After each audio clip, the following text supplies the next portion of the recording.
So tonight we're going to talk about your cannabinoids, a little bit different topic because typically we discuss products. We discuss products. What does the product do and specific things? But I thought tonight let's focus on the individual cannabinoids because, in essence, our cannabinoids are a part of the hemp plant and a part of almost all our products. So why not zoom into the different cannabinoids one by one? And I've decided to do it tonight. My name is Peter. I'm a scientist. I'm also a brand ambassador with Canaway. And I worked in my research career at different universities, mostly focusing on the interaction with nutrients, so plant components and food components, and our biochemistry. And that is a very fascinating topic. I fell in love with it. I spent also after university working with companies in developing products, mostly in the dietary supplement field. And, that's been all my career for the last, let's say, 30 years already. So I really fell in love with this thing. And, I got to know Canaway a couple of years ago when I, decided to invest more and more time in studying hemp and what it can mean for our health. And I really was fascinated about it. A lot of people start with zero knowledge, just like me. I didn't know anything about it, but I started reading, looking at clinical studies, looking at effects that the plant may have, the cannabinoids may have, the terpenes may have in our body. And I came to the conclusion it is a very much overlooked effect that we have, and we cause that overlooking ourselves because what we have done in our history is basically ban the plant for not obvious reasons really, because it was a very well-known plant in our society, not just for health benefits but also for building, for all kinds of things that we have been using the hemp plant for. Then we banned it, and slowly we kind of got deficient in phytonutrients, so phytocannabinoids from the hemp plant, because we didn't get it anymore. We used to get it. We didn't eat hemp really before the ban, but we got it in our body through, for example, cow milk or other ways that animals were feeding on hemp. So it was a very normal part of our body, even though we never heard about it. We didn't know what it was doing. We didn't know that it was important, but we discovered that all later, back when we lifted the ban in more and more countries and started investing more and more time into research and more dollars and euros into research. So tonight we're going to talk about the cannabinoids. We got to focus on, because there are more than 200 cannabinoids, right? I mean, we've done metabolomic studies in our lab in Poland. Some of you were there, and we've seen the machinery where they now have been able to identify more than 200, amazing really, more than 200 different cannabinoids in the plant. And that is fantastic. And that's essential to our entourage effect, which I will talk about a little bit but later. But here are the most important ones that we probably have heard of. Left in the corner, we see CBD. A lot of people confuse our company with a CBD company. Well, let me tell you, we're so much more than a CBD company. If we were just having CBD in our company, we would be just like anybody else who sells cheap, probably synthetic stuff out there. And there's so much more in the hemp plant that we need in order to create a much stronger health benefit.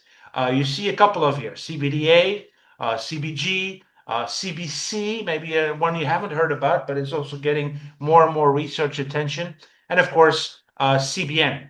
So we're going to dive into those things, but first thing I can tell you is that a lot of these cannabinoids have similar effects, right?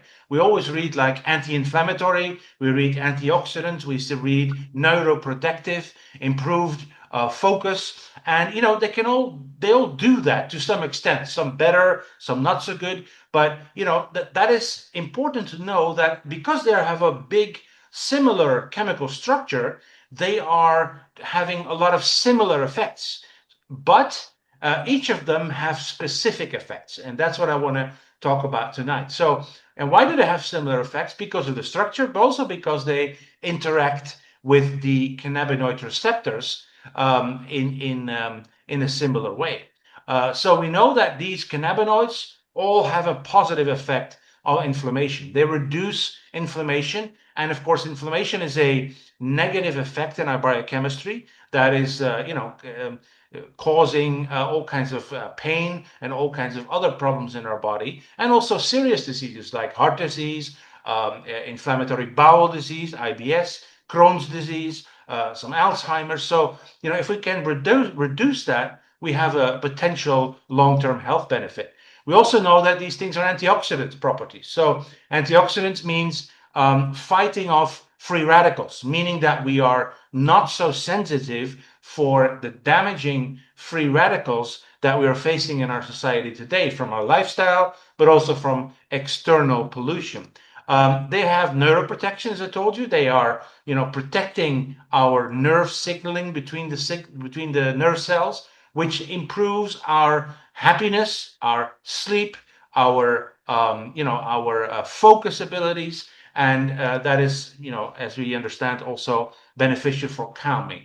Calming, a lot of people report that to us, that if they take broad spectrum cannabinoid products, they're experiencing calming effects. Does everybody get the same thing? No, absolutely not, because everybody has a different starting point in our biology. Some people are, they have, a lot more inflammatory responses. Some people have more free radical damage. So cannot predict or cannot promise upfront, when you take this, you're going to experience that, because it depends completely on your initial starting point of your health situation before you know what you're going to be experiencing. So this is the most complicated slide. I promise you the rest is simple. I'm a chemist, so I love looking at these things, but it is the sign, and you don't have to look into details here, but the key is we have one starting component in our hemp plant, which is CBGA on the top, which is one of the cannabinoids we're going to be talking about tonight. And the plant transforms this into all different other cannabinoids through different processes. And that's key, because that allows us to focus with the harvest on what kind of cannabinoid we want to get in our product, which cannabinoid we want to have higher concentration of. And this is a simplified picture of the same thing. It starts with CBGA. CBGA is the one that is very early present in the hemp plant and is going to serve as the starting point for all other cannabinoids. What we see is that because of enzymatic conversion, the plant converts this CBGA slowly into three new components: CBCA, CBDA, and THCA. And the A stands for acid. Acid is what we call the precursor form, the starter form for the final products. This happens in the plant. So if you harvest a hemp plant very early, you get a lot of CBGA. If you wait longer before harvesting, you're going to get more of the later cannabinoids. So the first step is enzymatic conversion. And then we have heat. When it stands on the field, heat is, in summer, these components are going to be converted into their end form. So CBC acid form, we call that decarboxylation. Difficult word, but you probably heard of it. It means removing of the carboxylic, the acid form, ending up in CBC or CBD or THC. That is what happens in the plant. And then THC is actually oxidized in the plant to CBN, which is a rather new cannabinoid, which I will be talking about tonight as well. So, and then later, when you have an older plant, there is some CBG left over because it didn't get converted into all the other ones, and that is going to be converted into CBG. So this is basically the pathway. And we at Kannaway, we don't want to have psychoactive products. So that means we make sure we do not have THC in our products and THCA. We can do that. We can get it out of it. We can filter it out. We can purify it so we get very low, non-detectable THC levels. We believe in that because we believe that that is the way to go. We want all the benefits of the cannabinoids, but we just don't want to have the psychoactive component in the products, which is, it has a biological effect, obviously, but we also believe it's not the way we want to develop our products. And we certainly don't want our people to run into testing issues. If you have THC, which is the active component, if you would smoke weed from marijuana, you could run into troubles when you do have a test happening in traffic or on your work situation. So we focus on the other cannabinoids, and cannabinoids are like a key that fit in a lock. A lock is the receptors in our body, and the key fits exactly into it. And once it fits in, it can turn the lock and do some cause some biological effect in our body, and that's what we're after.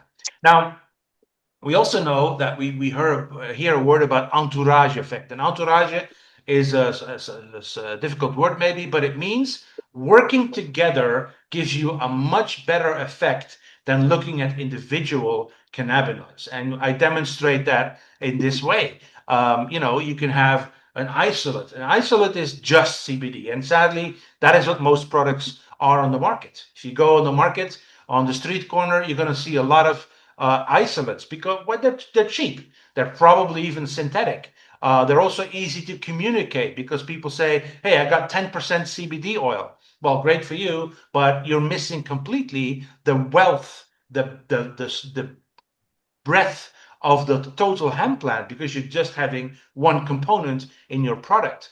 A second layer is what we call broad spectrum. That's what we have. We have extracts from the hemp plant which contain not only CBD but also all the other cannabinoids that I will be talking about tonight, plus the terpenes. Terpenes are the components that give the hemp its characteristic smell. If you walk through a hemp field, you're going to be smelling the terpenes. And they all have each their own completely different benefits. We're not discussing that tonight. We're focusing on cannabinoids. And then we have full spectrum, where also the THC is present.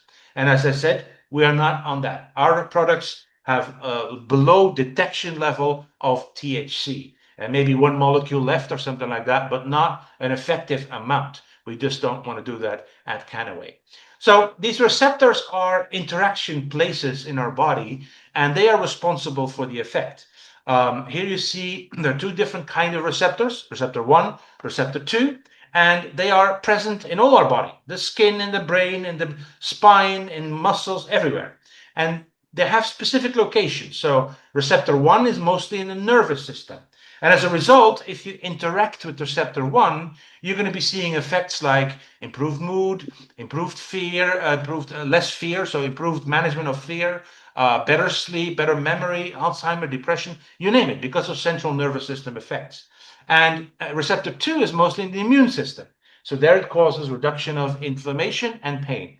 Now, why can it do that? Because it interacts what we call the endocannabinoid system, which is a complex overarching system that we have in our body. I mean, it's there, it's been programmed by our DNA, and it regulates all the other mechanisms in our body. It wasn't known 50 years ago. We recently discovered it's always been there, but we didn't know about it. And, because of its central regulating system, we have so many different effects that can happen in your body, depending on what you're lacking. Very important.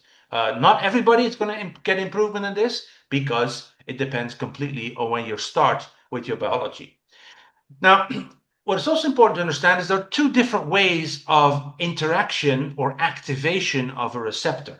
And cannabinoids, let's take the example here, CBG. CBG binds directly, so it's direct activator of cannabinoid receptor 1. What it does, it floats in the blood and it binds the receptor. And when it does that, the receptor gives a signal, I'm active, I'm ready to start working, regulating your endocannabinoid system.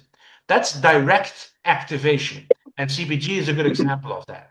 CBD, for example, does not really do that direct activation. It has what we call an indirect activation. Can be shown like this. If you have anandamide, another cannabinoid, this is an endocannabinoid that we produce ourselves. It binds to the receptor, but then when it does so, we have a cleanup molecule called COX-2. That's a abbreviation for that term. And it removes the anandamide from the receptor, thereby dampening the effect. Now, CBD, what does it do? It doesn't bind directly to the receptor, but what it does, it is blocking the COX-2. So it removes the cleanup mechanism, or it slows it down from the anandamide. And as a result, it indirectly also activates the receptor.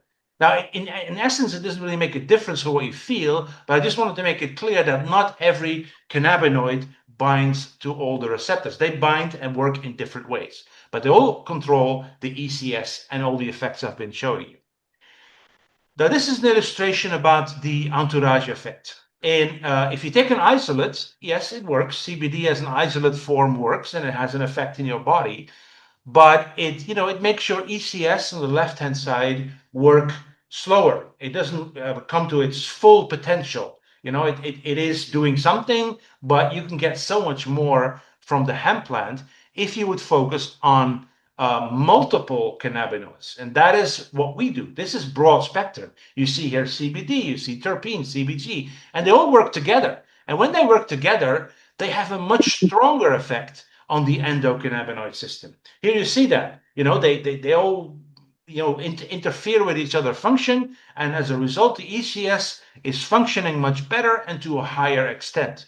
And that's why it is so important to make it always clear to your people that cheap isolate CBD products are not what you're looking for. You're looking for the full potential of the hemp plant. And that's what you want to have. Now, let's go into the different cannabinoids, because this is Know Your Cannabinoids talk tonight. CBD, that's the one that we always talk about first. And as I said, sadly, I must say, people say that Canaway is a CBD company. We're not. We're a broad spectrum cannabinoid company. This, however, is the first one that has been discovered once the hemp ban was lifted in certain countries. And we now know that the highest concentration of D is in the flower. On the left-hand side, you see a typical hemp plant flower. And in that flower, which is exposed to sunlight, it gets converted by heating from the acid form, from the starting point, the starting precursor. So that's why, if you harvest the flowers and you harvest it after a certain while, so don't do it too early when they're nice and big, you're going to get a lot of CBD in your product. It is non-intoxicating, CBD. It does not have any effects like THC would have. Why? Because it doesn't really bind strongly directly with the cannabinoid receptors. That's important. If it would, just like THC, it would actually potentially have a high effect. But it doesn't, because it works through this indirect activation. So not direct activation of it. Indirect ECS activity. What it does is it inhibits, so it slows down the breakdown mechanism. And that is FAAH. It isn't important what it stands for, but you have to see this. Everything in the body is, when it's done its job, it's being cleaned up. And there are all kinds of mechanisms in our body to clean up these things. So is the same thing with anandamide, right? Anandamide, our endocannabinoid that we make ourselves, does its job, binds to the receptor, and then is broken down by this FAAH. Now, CBD prevents that from happening effectively. And that means there is a longer positive effect of your anandamide. That's how CBD works. And it does also work on different mechanisms. CBD and other cannabinoids do not only work on cannabinoid receptors. There are many places in the body where they have a positive effect. One very important effect we always hear about is PPAR. It is a biological term, and this is like a switch enzyme. It is a switch enzyme that controls your entire metabolism and, as a result, energy production. Right? So a lot of people, this is a big crisis in our health. We have metabolism problems, or metabolic syndrome even, or diabetes, or obesity. And these are things that have to do with our entire metabolism. And this is one specific area where I believe that because we have banned the hemp plant, we have gotten so much trouble with these diseases lately, the last 30, 40 years. Because we neglected the possibility, the knowledge that CBD would be improving the situation with obesity, diabetes, and metabolic syndrome, better controlling our metabolism. Now, we haven't taken enough CBD because of the ban, and it's a strong statement, but I do believe that is at least part of the reasons why we have slowly developed such important problems and such devastating problems in our society with metabolism. Now, it does a lot more things, CBD. For example, in the pain situation, and inflammation, it the normal way of communication between two nerve cells is that there are ions flowing from one nerve cell to the other, thereby transmitting the signal. And so if you have pain, you hit your finger, a signal has to travel through your hand, to your arm, through your neck, through your spine, to your brain, and then you notice that you have pain, right? That's how the nerve system works. Now, CBD slows that effect of signaling between nerve cells. So it doesn't result in that you have never hit your finger because you've still done that, right? That is an effect, but you just don't notice it so much because the information flow from your finger to your brain is reduced by CBD. And that's why a lot of people report that it's very beneficial for chronic pain. I know a person on this call here tonight, they have problems with migraines, for example, or headaches. And we see that CBD can really have a beneficial effect there. Also with epilepsy, but the same route. What is epilepsy? Epilepsy is connection to our brain where nerve cells communicate with each other, and that is disrupted. CBD slows that connection between one nerve cell and the other, just like for pain, and that is very likely the reason why CBD has been so successful in dealing with epilepsy, mostly in children where it has been studied. In fact, today we have synthetic CBD prescribed by doctors in the United States, at least, called Epidiolex, which is a very common epilepsy treatment. It's synthetic, so it has a lot of side effects. Be warned, but you can get the same effects from our broad spectrum products because that contains natural CBD and natural other cannabinoids. And we know from studies, which I will show you at some other time, that the side effect profile of natural cannabinoids is so much better than when you're looking at purely synthetic cannabinoids. Also, you need a lot less of broad spectrum cannabinoids to get the same effect that Epidiolex would give you in epilepsy. So CBD is a product that has the most research, clearly. Because why? It's the oldest known compound. So a lot of more time has passed to do clinical studies. If you go onto porgrace.org, which is a site where you can read all the clinical research that has been done with cannabinoids, you can find a lot of studies with CBD. I took out two here. Anxiety, 600 milligrams of CBD over a few days period, and then for a longer period, clearly reduced anxiety. Anxiety during public speaking, which I'm doing right now. So probably that's why I'm not anxious in randomized studies. In epilepsy, many studies already finished, 37, 40% seizure reduction. And if you take the placebo, it's much less. So, these are examples, just two examples of studies, but there are many, many more. And I'm always happy to provide you with clinical studies on cannabinoids if you send me an email or somehow other contact me. Now, that is CBD, the most well-known, the most studied, mostly effective in all the inflammation, pain reduction, but we know also in the meantime why, and we can target its use into specific patients. We're not a treatment company, and we're not really, in the business for medication or treating people. But in order to take care of yourself, to prevent that you're going into these situations, you can clearly use cannabinoids from an early time in your life to improve your life condition over time enormously. CBDA is the precursor, the starting point for CBD.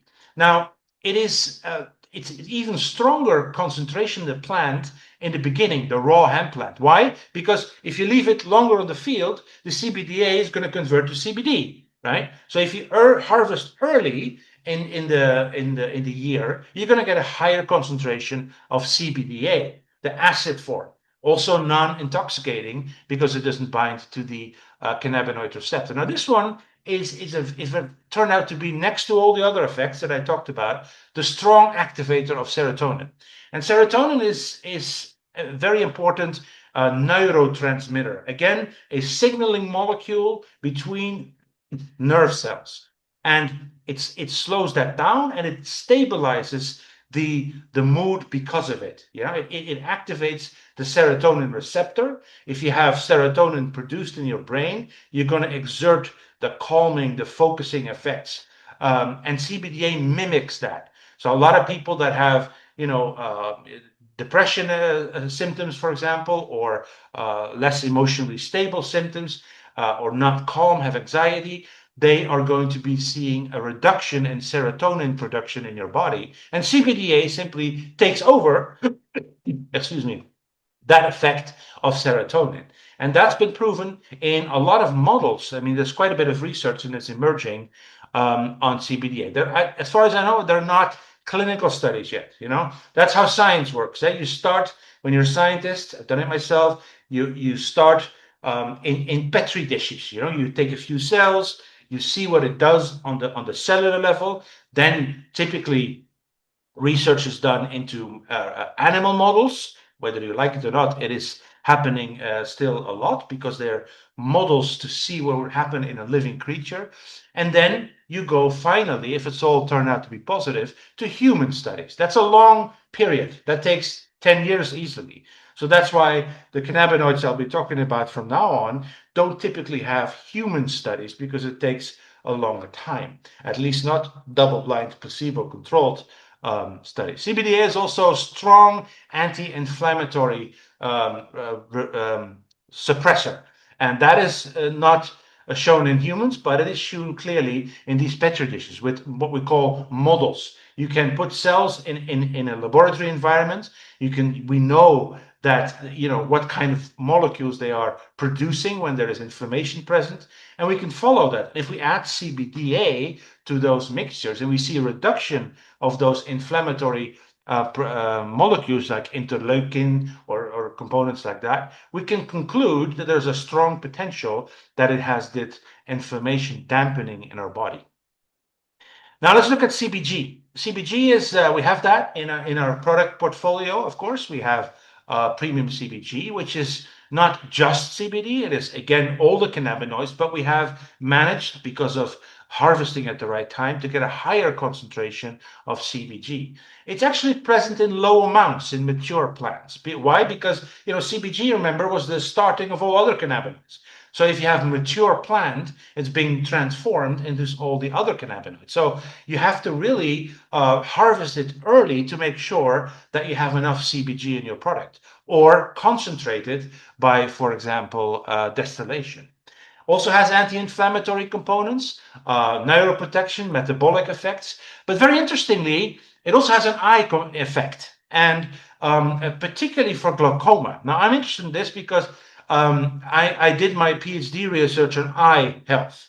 I didn't study glaucoma, but as a result of my research in the eye field, I did study a lot of health concerns that we're facing in the eye health arena. The most common one is cataracts. When you get your lens, which is becoming gray, that you can't see well through it anymore. But glaucoma is number two. Glaucoma is the number two health concern with eye health, and that is caused by a high pressure of fluid in your eyeball. When that happens, the high pressure, it presses against the back of your eye where your cells are that pick up the light, your rods and cones. Probably you heard of that. And if they are constantly put under pressure for a longer time, they are dying, right? And that causes blindness. And that is a quite considerable portion of eye health concerns comes from glaucoma. It's difficult to treat. It has with eye drops, and you can slowly over time reduce that pressure. But CBG has had quite an interesting effect in reducing the pressure in the eyeball, which can easily be measured. I have it measured now and then. You actually put some drops in your eye. It makes sure you don't feel anything on your eyeball anymore, and they press really a little tool against your eye to see how much pressure your eye gives back. And you can measure that very, very effectively and very easily to do. And I do it sometimes, also just for fun, but also because I want to know if I don't have development. And because of CBG, I kept it very well at normal healthy levels. And that is, a very important additional effect of CBG next to all the other effects that we have. We know also why it is. It's probably because it promotes the blood flow around the eye, which through the retina, which takes away part of the fluids, but also opens up what we call Schlemm's canal. Schlemm's canal is a little tube, so to say, that is there to drain additional fuel from liquid from your eyeball. And if you open that up, and that's what CBG does, you're going to be reducing your intraocular pressure. Cannabidiol, CBN, a very new kid on the block. It's been, becoming increasingly popular. It does same thing as before, anti-inflammatory, neuroprotection, but there's a big but. And that but is that we know that CBN is particularly helpful with your sleep cycle. And here you see your sleep cycle on the left. It starts with different phases that you go through your night: light sleep, then N2, and N1 means you fall asleep, N2 means you go into light sleep, N3 you go into deep sleep, and then you have the REM, or rapid eye movement phase, where you really have the dreams typically, where some people that lays next to you can see your eyes moving, and you go through the cycle a couple of times during the night. And CBN has been shown to be very helping with that. People who can't sleep very well, who have difficulty in falling asleep or staying asleep or waking up refreshed, they have a benefit of taking additional CBN. It's like a natural, some people take melatonin, right? Melatonin is well known. It gives you a rather drowsy effect in the morning. And it's also, of course, chemical, so it has some nasty side effects as well if you take it for a long term. CBN is very, very mild, but has these effects. It gives you a calming effect just before going to sleep, very important. It relaxes you. You don't have a lot of pain. So if you have a back pain, for example, that prevents you from falling asleep, CBN is going to take care of that. And it promotes staying asleep, which is important. If you wake up all the time during the night, you're not going to get a good night's sleep. So CBN typically taken just before going to bed to become relaxed, to make sure that you're calm and you fall more readily asleep and stay asleep. And one study I want to show you, this is published in 2021, so 4 years ago, in this journal over here. They looked at 20 milligram dose of CBN, and in this study, it's a double-blind study. So double-blind means that you get half of the group gets the real product, half of the group gets a placebo product. So, and you don't tell them, they don't know which product they get. The doctor doesn't know, but also the patient doesn't know. So it's really fair, because if there is results and they don't know if it's coming from the placebo or the real product, you really know that the results are coming from the actual product, and not just because there's a placebo effect. So 20 milligrams of CBN, they didn't see in this study that it would make you fall asleep faster, but they did see a strong effect in the reduction of nighttime awakenings and overall sleep disturbance. And that's key. Once you've fallen asleep, you're going to be staying asleep much longer, and that improves your overall control. And I'm very happy to announce to you, I said this in different channels, that Kannaway has asked me, because of my experience in clinical studies with different natural products, we're doing right now a study with Sleep 3. Sleep 3 is, as you know, our newest sleep promoting product in Europe, and it contains CBN. It also contains some other herbal extracts. There is on my YouTube channel a presentation about Sleep 3, but this product we're going to study because we really want to prove we are very strong believers in the effects of this product. So we're going to study it in a double-blind placebo-controlled study. If you want to participate, scan this QR code. Point your phone at it, and it's going to bring you to a form.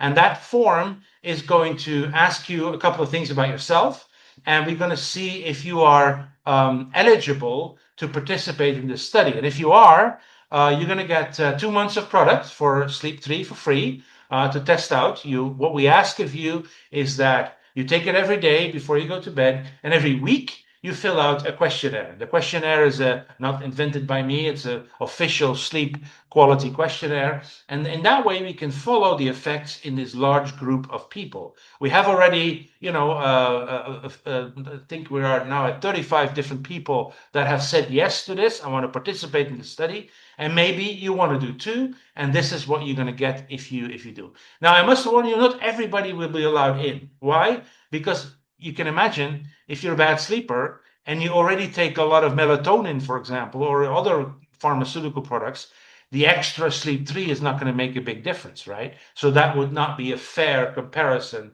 between doing nothing and doing sleep 3. So that's why we can't guarantee that you will be accepted. But if you're interested, if you have a problem with sleeping, please fill out the questionnaire or send it to other people. This could be a great recruiting tool too, right? I mean, you could send this to people that you want to interest in cannabinoids. You could say, hey, have you ever heard of cannabinoids or CBN? No, maybe yes. Would you like to try it for 2 months? Well, why would they say no? They get free product. They just have to fill out the questionnaire once a week. So I would say absolutely yes. Why not?